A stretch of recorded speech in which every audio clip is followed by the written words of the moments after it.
How you doing? Woo! All right, I got a plan here. I'm gonna follow it.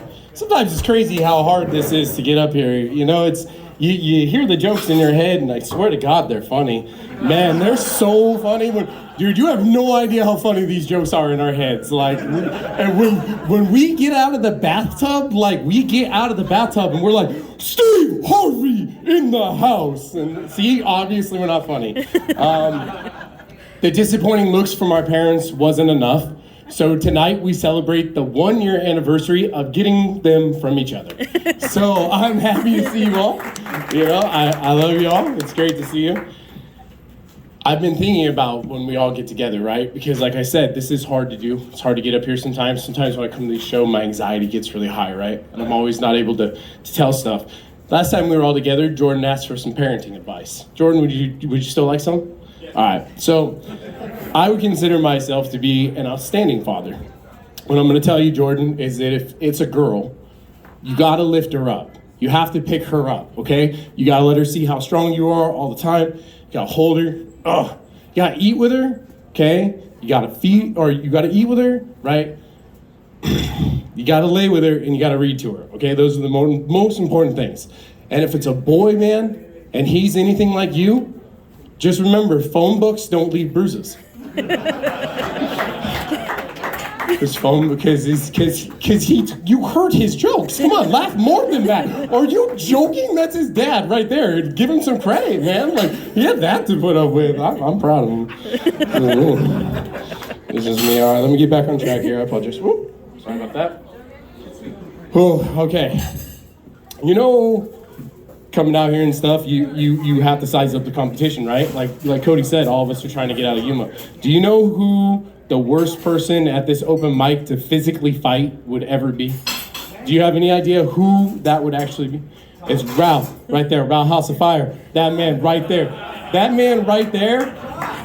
Bro, that man right there dances from sunup to sundown. His cardio is insane. You're gonna be nothing out there for 2 minutes, hitting nothing but mohawk. Do you know how frustrating that is? Do you know how frustrating? Man, even if any of us look like we're in good shape, this is just leftovers from a younger, better us.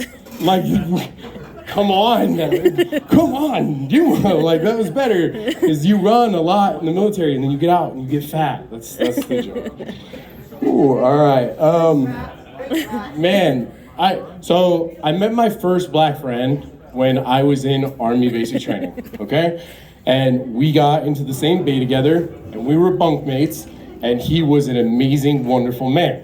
But one of us was gonna be in charge. So for basically 11 weeks of my life, it was wake up, make your rack, and fight Johnson. And that was what I did for a lot of my basic training.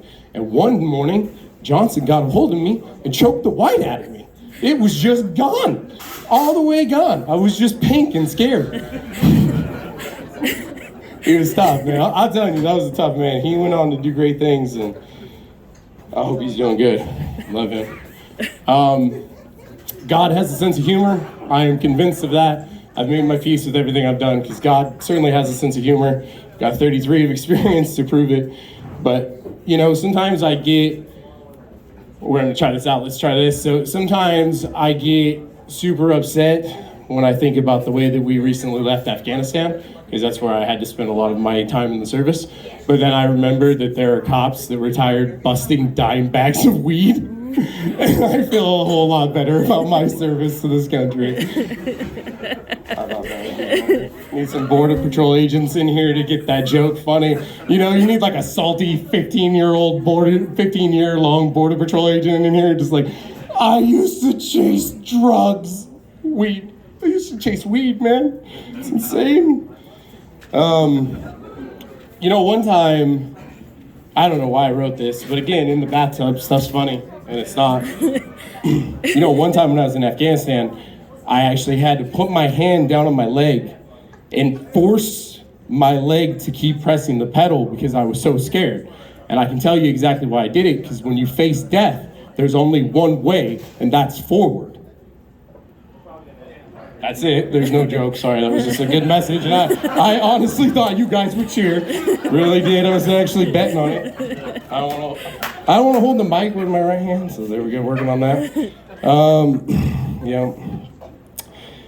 I've been wondering if anybody's noticing, right? I'm not nervous tonight. If anybody noticing that I'm shaking tonight, it's because I recently quit using tobacco.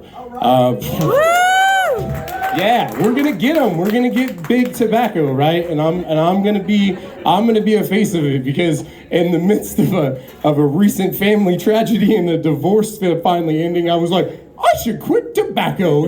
I should knock off this 18-year habit. It makes me feel bad for making fun of older people that had like butterscotch or the hard candies and stuff, because now I get it.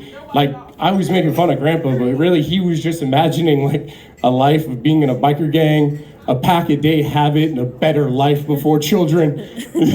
I get it now. I feel for him.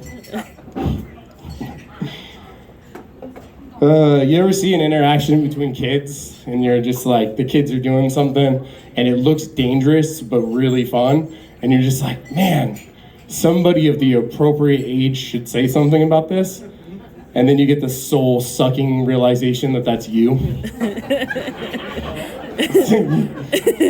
Hey, don't do that. I mean, I kind of want to join you, but don't do that. And that's basically what it's like to be a leader in the military of any rank. It's just like, I wish I could be with them more. All I wanted was to leave. Sometimes when we go out at night, or when we go out, my girlfriend spends a lot of time getting ready and everything, and that's fun, right?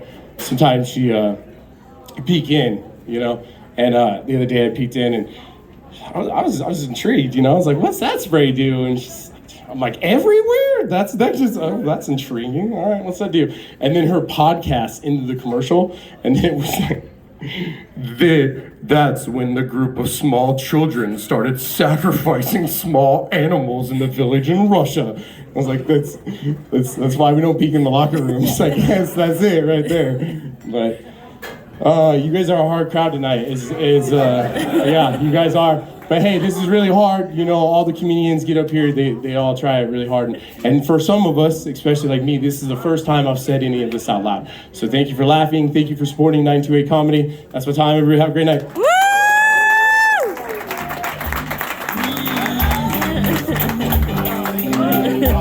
Matt Argensinger, good job, man.